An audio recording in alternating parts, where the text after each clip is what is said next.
Hello guys, we got another Dark Toons, which is called Tom Dies and Meets the Devil. Devil. Deville.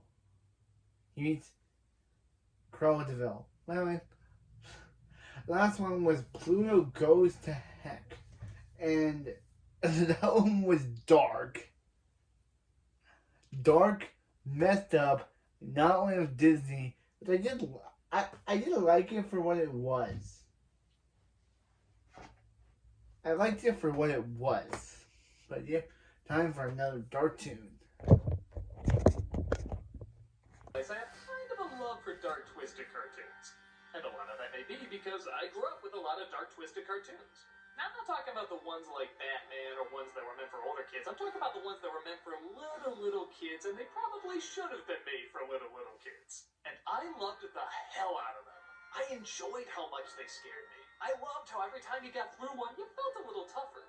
So I'm doing a series reacting and reviewing them. We're going to analyze how creative they are, how dark they are, and if the dark, twisted tone was warranted. So join me in taking a look at some Dark Toons.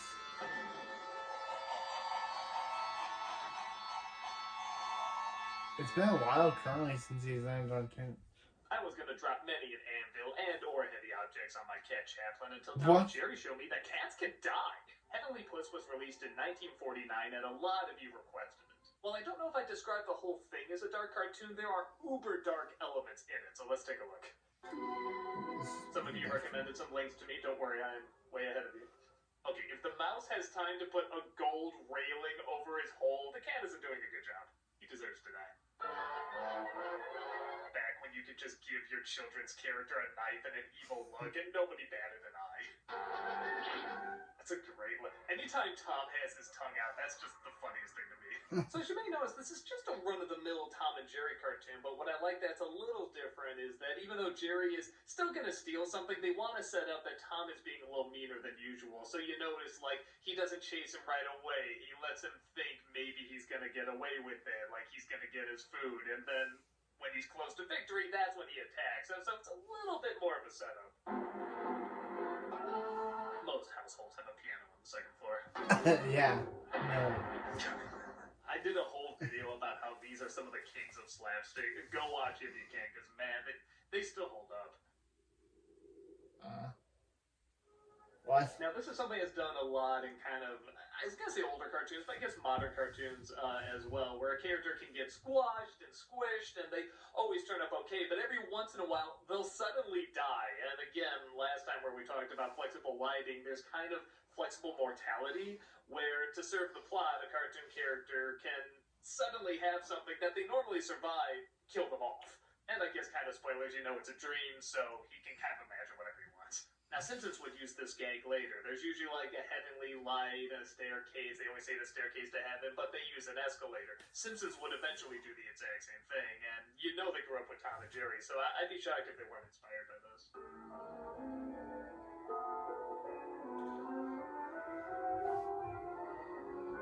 Okay, so here's the thing. Here's one of the reasons I put this on here. The tone in this cartoon is very different from a normal Tom and Jerry cartoon, honestly, than most cartoons at the time, where in a scenario like this, a character dies, there's usually a heavenly light, and they go to heaven real fast, and there's the stuff you see, the pearly gates, and somebody letting people in. But with this one, it goes a lot slower. It's very quiet. You see Tom actually turn around and look at his body. There's just a more adult feel to this one than there usually is in cartoons that do something very similar. The idea of a train is very different too. Usually it's just past the gates, you're in heaven, but I like the idea that the gates are actually to another mode of transportation. If you've ever seen the movie Defending Your Life, they might have taken that from this too, who knows. Now, you've seen some of these cats in other episodes, and they're usually used just for some visual jokes, as you're seeing here. Fluff, fluff, fluff. Goddamn, man, goddamn. What some people won't do.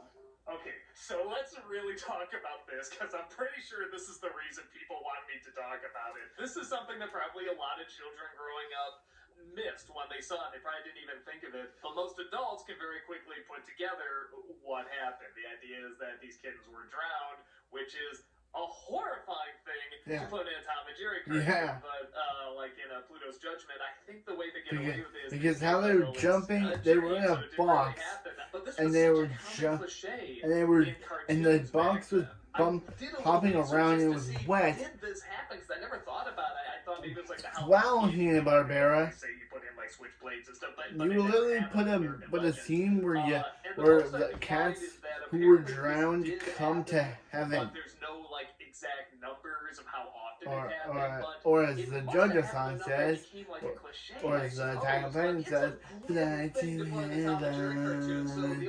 And also JoJo says, heaven's falling down, and it's on that eat tomorrow, and it's on the way,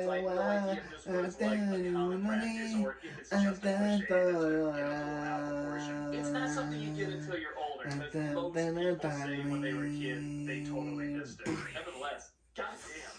Apparently your whole life was spent persecuting an innocent little mouse. With a record like that, I can't let you through. What I love about this is that how many of those cats must have eaten mice? I mean, like, all of them probably have eaten mice at some point, and the mice were probably innocent. Did they question them? Did they judge them before they ate them? But there's two things to keep in mind. One is that he's more kind of torturing Jerry than eating him out of survival.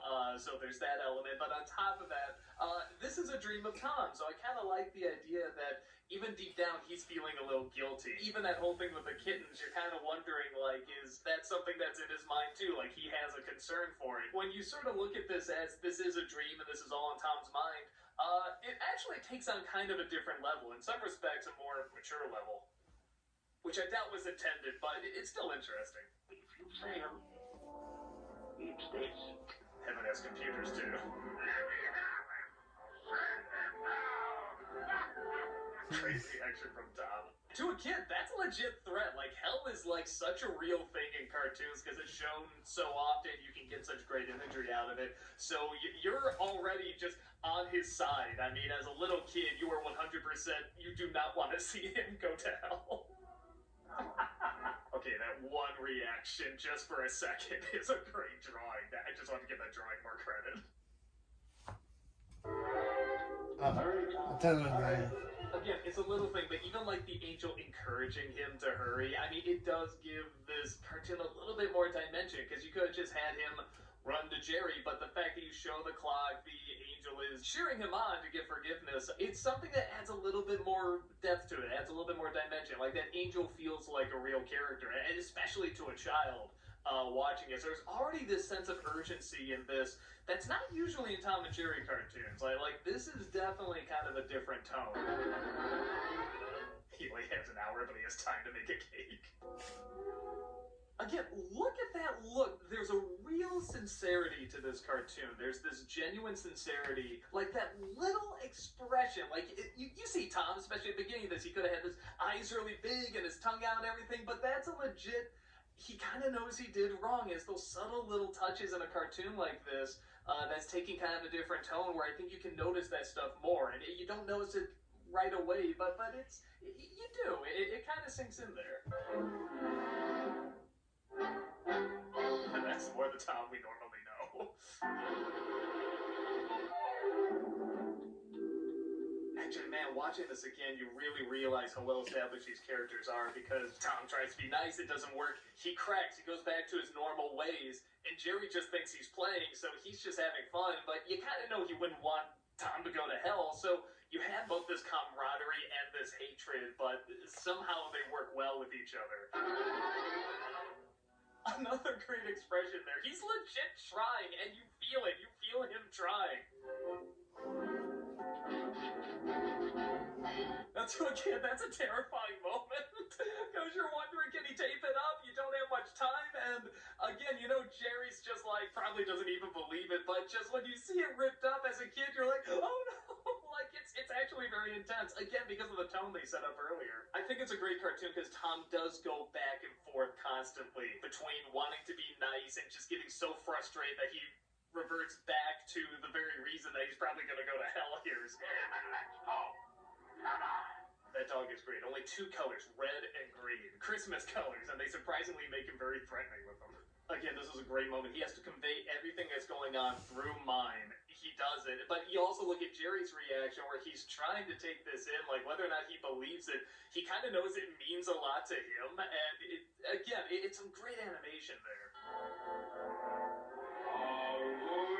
And even this moment, it isn't that the clock is ticking. Now it's there. You hear the train going. For a little kid, this is very intense. Like, he's gonna go to hell unless he gets on that train and the clock just hit the time. So, I mean, this is a very intense cartoon.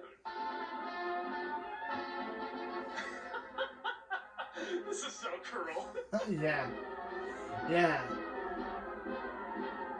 Okay, a couple things here. When you see that staircase disappear, again, to a little kid, that's just such a scary thing. His chance of going to heaven is gone. Then you're immediately followed by the ground opening up. Granted, in a comedic way, but still a scary way. There's the fire and everything. Yeah, you have Tom turning and waving, doing the Wile E. Coyote thing. As soon as he starts falling, again, look at the angle on that. That's a very intimidating angle. You could just cut to him going right into the big cauldron there, but no, you have this angle of him falling, and again, to a child where time is very different, those little bits, those little drawings go a long way. As a kid, you don't put together, this is probably going to be a dream, or he's going to be fine. He's going to hell now. Like, there's no way out of it. So that's, even though it only lasts a few seconds, that's like a terrifying thing. He's not there long, but I mean, not only do you see him go into the cauldron, but you see him like stabbed with that pitchfork. And usually when Tom and Jerry did something with a sharp object, like usually they're being chopped up and they split, like a piece of meat or a banana or something like that. He's being stabbed. You rarely see Tom and Jerry get stabbed in something. So even that imagery, even though there's no blood or anything, is something very uncomfortable for a kid to see. And again, similar to Pluto's Judgment Day, he's by the fireplace, a little bit of firewood falls off and burns and wakes him up, and he's suddenly friends with the person he was an enemy with. Which is funny, because in Pluto's Judgment Day, it was very much about a dog learning how to get along with a cat, and this one it's a cat learning how to get along with a mouse. So I'm curious what Jerry's Judgment Day would be. Merry Christmas, Mr. Potter!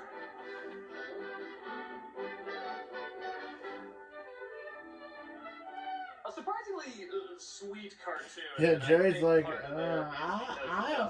don't know what's this going idea on has been done a anymore. couple times in cartoons at that age, but this one, like I said, just definitely took its time to get a little bit more atmosphere, so you feel the panic, you feel the intensity, and I think as kids, we feel that too, and then as adults, not only do we relate with that panic of, we want him to, even though we know it's a dream, we want him to live, we want him to go to heaven and everything, but we also catch on to little things like the kittens in the bag. The darker elements help the sweetness at the end when he's kissing Jerry and he's happy again. I mean, you feel that relief. It's like in a Christmas Carol, you need to go through the dark stuff to really get to the jubilant stuff. A part of me thinks it could have used even more slapstick, because that's where Tom and Jerry really shine, but at the same time, this was kind of a chance for them to do something a little different. Usually when they tried to do something more sympathetic and more heartfelt, it always felt a little cheesy, where they're friends and it doesn't usually work. I think in this one, because they have that intensity, you feel the camaraderie at the end. You really feel like Tom is happy to see Jerry, and Jerry's legit confused, and it actually adds a lot of heart. Yeah, I really like this one. If you haven't seen it, check it out. Hey everyone, I got a couple of these lined up. If there's any particular cartoon... Okay, that was Dark Toons.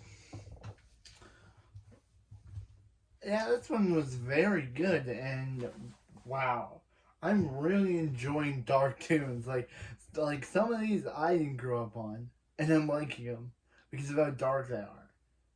Like, they don't terrify me. They don't